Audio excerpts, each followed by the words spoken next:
जिसका एहसास उनको तुर्की से मिले भूकंप जैसे जवाब के बाद जरूर हो रहा होगा। पाकिस्तान को तुर्की का बहुत अच्छा दोस्त माना जाता है। पाकिस्तान हमेशा तुर्की को लेकर बहुत जोश में रहता है, लेकिन शहबाज ने जब अपना चेहरा चमकाने की कोशिश की तो अर्दवान पहचान गए कि पाकिस्तान मौके पर चौका लगाना चाहता है। पाकिस्तान से रिश्तों के मुकाबले में भारत को लेकर तुर्की की इंटरनेशनल इमेज एक विरोधी देश की है, क्योंकि वो कश्मीर पर पाकिस्तान के रुख का समर्थन करता है। लेकिन भूकंप के बाद भारत ने जिस तरह से तुर्की की मदद की है,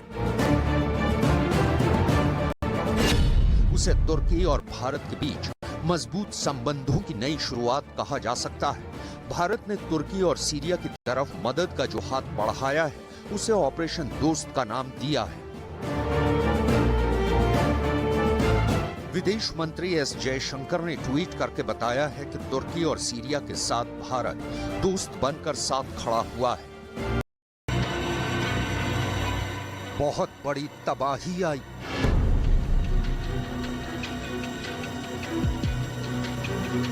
इतना बड़ा झटका कि 3 महाद्वीप एक साथ हिल गए।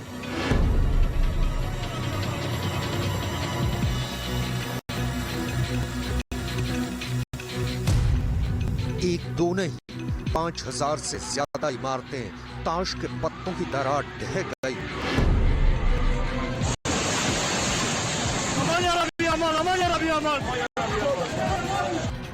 और हजारों लोग इन इमारतों में फंसकर मारे गए।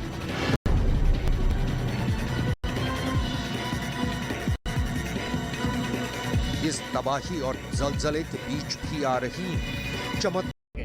और ये सब हुआ उस भूकंप की वजह से, जिसके खतरे के दायरे में दिल्ली और एनसीआर भी है। Centre for science and environment ने इस खतरे की तरफ दोबारा लोगों का ध्यान खींचा है। सीएससी की रिपोर्ट में साफ कहा गया है कि अगर दिल्ली एनसीआर में तुर्की जैसा भूकंप आया, यानी अगर भूकंप की तीव्रता रिक्टर स्केल पर 7 से ज्यादा रही, तो दिल्ली और एनसीआर में 60 से 80% इमारतें इन झटकों को झेल नहीं पाएंगी और ये इमारतें भूकंप के झटकों की वजह से गिर जाएंगी। दिल्ली जोन 4 में पड़ता है, जो कि हाई रिस्क कैटेगरी मानी जाती है। दूसरी बात हमें ये समझनी होगी कि दिल्ली की लगभग 70 से 80% बिल्डिंग्स बिल्डिंग बायलॉज को कंप्लाई नहीं करती हैं। ये हाईलाइट किया गया था 2006 की तेजेंद्र खन्ना कमेटी की रिपोर्ट में, जिसमें उन्होंने बताया था कि दिल्ली में क्योंकि अनऑथोराइज्ड कॉलोनीज भी हैं और खुद बनाए हुए घर ज़्यादा है, उसकी वजह से दिल्ली में बिल्डिंग बायलॉज का पालन नहीं हुआ है, जिसके अंदर अर्थक्वेक सेफ्टी का पालन भी नहीं हुआ है। उसी ने भारत को लेकर दी डरावनी चेतावनी। क्या महाभूकंप का अगला ठिकाना बनेगा भारत? क्या सच होगी फ्रैंक होगर बीट्स की आशंका? भारत 135 करोड़ की आबादी वाला देश, जहां शहरों की बनावट ऐसी है कि हर तरफ भीड़ ही भीड़ नजर आती है। जरा कल्पना कीजिए कि ऐसे देश में अचानक से धरती कांपने लगे, देखते ही देखते इस भूकंप की तीव्रता बढ़ती जाए, आसपास की इमारतें ताश के पत्तों की तरह ढहने लगे, हर तरफ चीखो पुकार मच जाए और फिर चारों तरफ मलबा। भूकंप के बाद इटली समेत आसपास के देशों में सुनामी के संभावित खतरों से बचने की तैयारी अभी से शुरू कर दी गई है।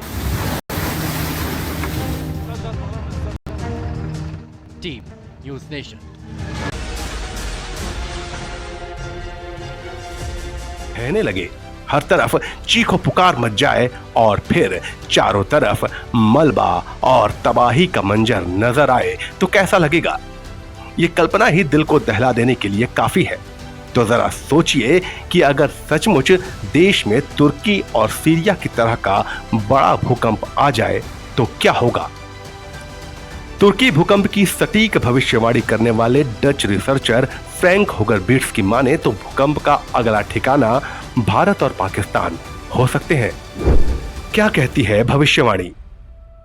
तुर्की भूकंप की सटीक भविष्यवाणी करने वाले डच रिसर्चर फ्रैंक होगर बीट्स की गणना के मुताबिक अफगानिस्तान से शुरू होकर एक तीव्र सिस्मिक गतिविधि भारत और पाकिस्तान को पार करते हुए हिंद महासागर तक जाएगी। इसे अगर आसान शब्दों में समझें तो मतलब ये हुआ कि अफगानिस्तान से लेकर हिंद महासागर तक एक तेज भूकंप आएगा, जिसकी चपेट में भारत और पाकिस्तान का एक बहुत बड़ा इलाका भी आ जाएगा।